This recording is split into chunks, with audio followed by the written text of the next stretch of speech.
Pimpri Pendhar मुसोंडी road या ठिकाणी cement काँक्रीटचा झालेला आहे। अगदी महिन्याभरात या ठिकाणी सिमेंट काँक्रीटच्या रोडला या ठिकाणी मोठमोठ्या चिरा देखील या ठिकाणी पडलेल्या आहेत। या दोन जिल्ह्यांना म्हणजे पुणे व अहिल्यानगर या दोन जिल्ह्यांना जोडणारा हा मार्ग या ठिकाणी कित्येक वर्षाच्या प्रयत्नानंतर माननीय तालुक्याचे माजी आमदार अतुलदादा बेनके यांच्या विशेष प्रयत्नातून या ठिकाणी हा रोडचा निधी मंजूर झालेला होता।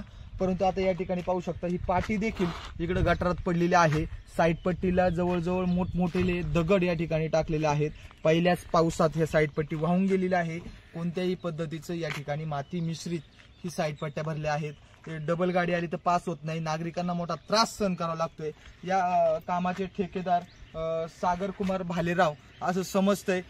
सागर कुमार भालेराव यांनी अशा दर्जाचं काम केलंय। संबंधित अधिकाऱ्यांनी याकडे गांभीर्याने लक्ष देण्याची गरज आहे। ओके साहेब, आता तुम्ही या ठिकाणावरून येता जाता दररोज आता काल या ठिकाणी पिकअप देखील पलटी झाली साईड पट्टी खचून। आता हा रोड कशा पद्धतीने झालाय? चिरा गेल्यात, एक महिना देखील झालेला नाही, या ठिकाणी चिरा गेल्यात, इतक्या मोठ्या मोठ्या दगडी साईड पट्टी आणून टाकलाय। या ठिकाणचा फॉरेस्टचाच बुरम काढून टाकला जातोय। आपण येता जाता काय पाहिलंय, कशा पद्धतीने रोड झालाय, काय भावना? रोडचं काम एवढं उत्कृष्ट दर्जाचं नाहीये। रोडपेक्षा साईड पट्ट्यांचं काम परमनंट व्हायला पाहिजे। तो पाठीमागे एक पिकअपही पलटी झाली आणि पट्ट्या जर व्यवस्थित नसेल तिथं गाड्या पास होऊ शकत नाही। त्यामुळे या पट्ट्यांचं तर काम परमनंट झालंच पाहिजे। तर हा आमचा जीवन आवश्यक रस्ता आहे। हा याने आमचं रोजचं जाणं येणं, लोडच्या गाड्या आमच्या जातात येतात। इकडून आम्हाला ते साईडनी ब्रॅकेट वगैरे पाहिजे, गाडी स्पीडला नाही आवरली तर गाडी दरीच जाऊ शकते। आणि साईड पट्टी काय नुसतं मोठाले दगड आणून टाकले, दाबली नाही काय नाही। आणि याच्या खालीच आता 1 फूट आहे। आता फॉरेस्ट विभागाच काढलं जाते, आता तिथं काढलं आणि वरून डोंगर ढासाळ, हो काय हानी होईल? आणि याचं चरबीर याचं बिलकुल काही काम नाही झालं। फक्त हे दगड आणून टाकले, दाबले नाही। पहिल्या पावसात बघा इकडे खोंगळ पडले, हा खोंगळी पडले, वाहून गेले खाली। 1 फूट खाली गेले। आता समजा एखादी गाडी वरतून आली, 2 गाड्या आल्या इथं पास केली, गाडीवर चढण कशी बघा ना। साईड पट्टी त्याची तर जागा असून 2 फूट जागा तशीच सोडली तिथं, तरी तुम्ही मुरम भरला पाहिजे ना। जिथं पेस आहे तिथं पेस नाही, इथं अर्ध्या फुटाचंच काम झालंय। आणि इथून या साईडने सगळं आहे ना, याचं ते लोकांनी तर ग्रिल पाहिजे म्हणजे कमी कमी गाडी अडकत, सेफ्टी हा रोडच्या कामाचं। आता संबंधित रावसाहेब आहे, त्यांनी आले नाही का, टेस्ट पाहिली नाही का, कशा पद्धतीने? ते तर नाही आपण सांगू शकत, पण आम्हाला या रस्त्याची खूप आवश्यक, लाखो रुपयाचा निधी या ठिकाणी। पण या साईड पट्ट्यांचं काम तर एकदम हलक्या पद्धतीचं एवढं स्टार्टर का साईड पट्टीला, त्याच्यावर रोलर पण नाही फिरवलं, नुसतंच टाकले।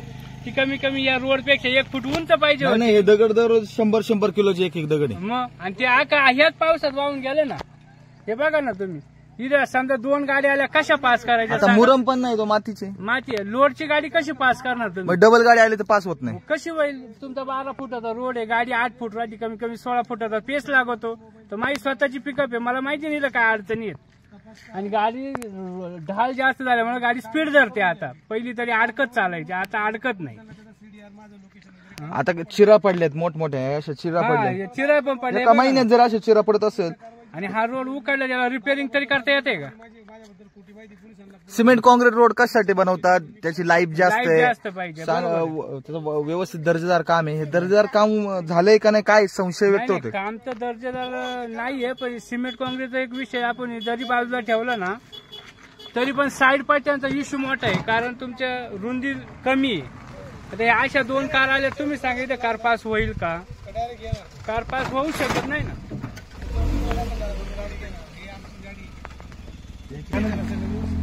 अशा पद्धतीने या ठिकाणी छोटी गाडी आली तरी पास होत नाही। आता डबल गाडी, साईड पट्ट्या मजबूत पाहिजे। साईड पट्ट्यांचं काम झालेलं नाही, मोठमोठे दगडी टाकतात। हो आणि ते टाकले पण ती माती आता पहिल्या पावसात वाहून गेली। इथे बघा साईड फुटी 1 फूट आहे, इथून टायरवर चढू शकत नाही ना। आता एवढा मोठा 2 जिल्ह्यांना जोडणारा महामार्ग असा चांगल्या पद्धतीने झाला पाहिजे, लोकांची अपेक्षा असतात। अपेक्षा आहे संबंधित अधिकारी लक्ष देतात। भागाची रक्तवाहिनी, आम्हाला दुसरा मार्ग आहे का खाली यायला? आमची मुलं इथून शाळेत जातात येतात, आमचं सगळं दळणवळण जुन्नर तालुक्यात आहे। म्हणून या रोडच्या आम्ही पाठीमागं लागून कस तरी करून गेलो, पण त्याचं काम दर्जेदार नाही। या साईड पट्ट्यांची पोझिशन तुम्ही आता बघा, तुमच्या समोर कार गेली, अजून एक कार आली असती तिथं पास झाली असती का? नाही, मोठमोठ्या दगडी आता ते काय साईड मला पट्टी मुरम टाकला कमी रोलरनी दाबला पाहिजे, त्याच्यावर परत भरावा टाकला पाहिजे, त्या लेवलला तरी तुम्ही केलं पाहिजे ना. हा, मग दाबले वाहणार वाहणार नाही. तुम्ही नुसता मोकळा मुरम कसा राहीन एवढ्या स्पीडनी पाणी येते वरून? पीसीजी करा किंवा त्याचा दाबाही तुम्ही करा. काही पण करा, पण आणि मुळात दोन्ही रोड कून कमीत कुठून कमी तुम्ही अजून 2 फूट धरली असती ना तर गाड्या 2 पास झाल्या असत्या. याच्यात गाडी पासच होऊ शकत नाही. पहिल्याच पावसात अशी अवस्था, तर पुढं काय काय अजून तर वळवाचे पाऊस पडायचे. हे तर आता अवकाळी पाऊस, अजून वळवाचे पाऊस चालला ना इथं गुडघ्यावडे खड्डे होतील, आणि एखाद्या स्पीड मध्ये गाडी नाही आवडली त्याच्यात गेला तर तो पाडणारच. आता कोरा आहे, त्याला मोठमोठ्याला कोरा उघड्या पडल्यात. बरोबर आहे. त्या ठिकाणी एखादी 4 व्हीलर वागाशी गेली तर टायर कट झाला, कट झाला. नुकसान झाले. कशामुळं? त्या साईड पट्ट्यांमुळं. आता काय तुमची भावना, काय अधिकाऱ्यांना काय सांगणार आणि भावना कॉन्ट्रॅक्टरला काय सांगणार? का आमच्या रोडच्या साईड पट्ट्या या परमनंट तुम्ही पीसीजी करा, सिमेंट काँक्रीट करा, तर डांबराच्या करा, पण आमच्या गाड्या इथून लोडची गाडी गेली, वरून लोडची गाडी आली, कुठं पास होणार? तर साईडला आम्ही उभी तरी करू शकतो ना वर्षी येणारी गाडी. बरोबर. आता इथं गाडी उतरवलं, माझी गाडी वर चढणार नाही, मी बाजूला घेऊ शकतो का? गाडी पलटीच होणार साहजिक. आणि याच्यात गाडी लोडची खचणार, बोका महाराज का? या साईड पट्ट्यांचं काम कसं आमच्या महाराजांना विचारा. काय वाटतं तुम्हाला? आता तुम्ही दररोज येता जाता, इथून डबल गाडी पास होत नाही, ही मोठमोठाले दगडी बाजूच्या साईड पट्ट्या आहेत ना त्या व्यवस्थित प्रेशर करून दाबून व्यवस्थित जर घेतल्या असत्या ना तर डबल गाडी पास झाली असती. पण हे फक्त थातूर मातूर काम केलेलं आहे. आता फक्त एक मलम दिखावेगिरी याच्यावर माती आणून टाकली होती 2-4 वेळा, त्याच्यावर मी परवा दिवशी घसरून पडलोय गाडी घेऊन. आता या ठिकाणी काल पिकअपचा अपघात झालाय, या 1 महिना झाला ना, एवढ्या मोठ्याला चिरा पडतायत. आता सिमेंट काँक्रीटचा रोड बनवतात त्याच्यासाठी की त्याची लाईफ चांगली आहे, टिकाव चांगला आहे, त्याच्यासाठी बनवतात. पण असे 1 महिन्याच्या आतमध्ये असे चिरा पडत असेल, काय पुढं माशी शिंकते? चिरा पडलेले आहेत कारण पाणीच मारलेलं नाही, कामाचा दर्जा निकृष्टच तेवढा, आणि ते त्यांनी काही हे नाही केलेलं त्यावेळेला. आणि आता हे सगळं कोण कॉन्ट्रॅक्टर आहे काय माहिती का?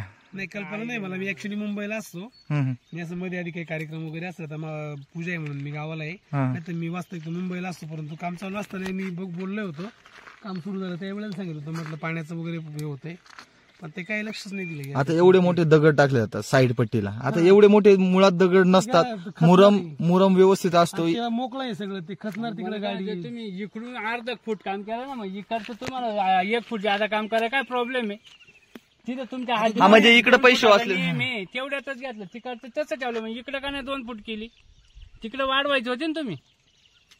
नुसतं मुरम आणून टाकला तो गेला. गाड्या आल्या ना याच्यात लोडची गाडी गेली तर खाचणार ठाकूड स्पीड मध्ये आलं का गेलं भाऊ.